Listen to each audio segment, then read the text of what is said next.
Hydraa commissioner గా రంగనాథ్ను తప్పించాలని Telangana high court ఆదేశించింది. రంగనాథ్ స్థానంలో మరో అధికారి నియమించాలని చీఫ్ సెక్రటరీకి ఉత్తర్వులు జారీ చేసింది. మేడ్చల్ మల్కాజ్గిరి జిల్లాలోని లోతుకుంట ప్రైవేట్ భూముల్లో హైడ్రా జోక్యం చేసుకోవడమే హైకోర్టు ఆగ్రహానికి కారణమైంది. Hydraa commissioner Ranganath rule of law పాటించడంలో విఫలమయ్యారని తెలంగాణ హైకోర్టు ఆగ్రహం వ్యక్తం చేసింది. రంగనాథ్ని తప్పించడం తప్ప మరో మార్గం లేదని పేర్కొంది. కోర్టు ఆదేశాలను ధిక్కరించడం హైడ్రా కమిషనర్ రంగనాథ్కి అలవాటుగా మారింది. ఇలాంటి అధికారిని హైడ్రా కమిషనర్ స్థానంలో కూర్చోబెట్టడం భావ్యం కాదని హైకోర్టు స్పష్టం చేసింది. వెంటనే రంగనాథ్ని తప్పించి హైడ్రా కమిషనర్గా మరో ఐజీ స్థాయి అధికారిని నియమించాలని చీఫ్ సెక్రటరీని ఆదేశించింది. లోతుకుంటలోని సర్వే నెంబర్ 1, 2లలో ప్రైవేటు భూములున్నాయి. అవి ప్రభుత్వ భూములంటూ హైడ్రా గతంలో జోక్యం చేసుకుంది. ఆ భూముల్లోకి వెళ్లరాదంటూ గతంలో హైకోర్టు ఆదేశాలున్నాయి.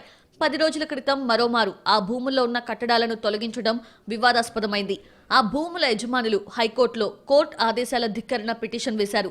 దీనిపై గత వారంలో 3 సార్లు విచారణ జరిపిన హైకోర్టు హైడ్రా కమిషనర్ రంగనాథ్పై తీవ్ర ఆగ్రహం వ్యక్తం చేసింది. హైడ్రాకు ప్రత్యేక అధికారాలు ఏమైనా ఉన్నాయా? రంగనాథ్ ఏమైనా రాజ్యాంగేతర శక్తా? కోర్టు ఉత్తర్వులను హైడ్రా ఉల్లంఘిస్తే చూస్తూ ఊరుకోవాలా అంటూ తీవ్ర వ్యాఖ్యలు చేసింది. ఒక దశలో రంగనాథ్ని అరెస్ట్ చేయాలని కూడా ఆదేశించిన హైకోర్టు అడ్వకేట్ జనరల్ విజ్ఞప్తితో ఆ ఉత్తర్వులను ఉపసంహరించుకుంది. హైకోర్టు ఆదేశాల మేరకు బెంచ్ ముందు హాజరైన రంగనాథ్ క్షమాపణలు చెప్పారు. క్షమాపణలను తిరస్కరించిన హైకోర్టు రంగనాథ్పై కంటెంప్ట్ కేసులు పెండింగ్లో ఉన్నాయని పేర్కొంది.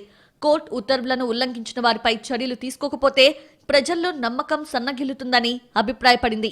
హైడ్రా కమిషనర్ని తొలగించాలన్న హైకోర్టు తీర్పు రాష్ట్రంలో సంచలనంగా మారింది. హైకోర్టు ఆదేశాలపై ప్రభుత్వం ఎలా స్పందిస్తుంది?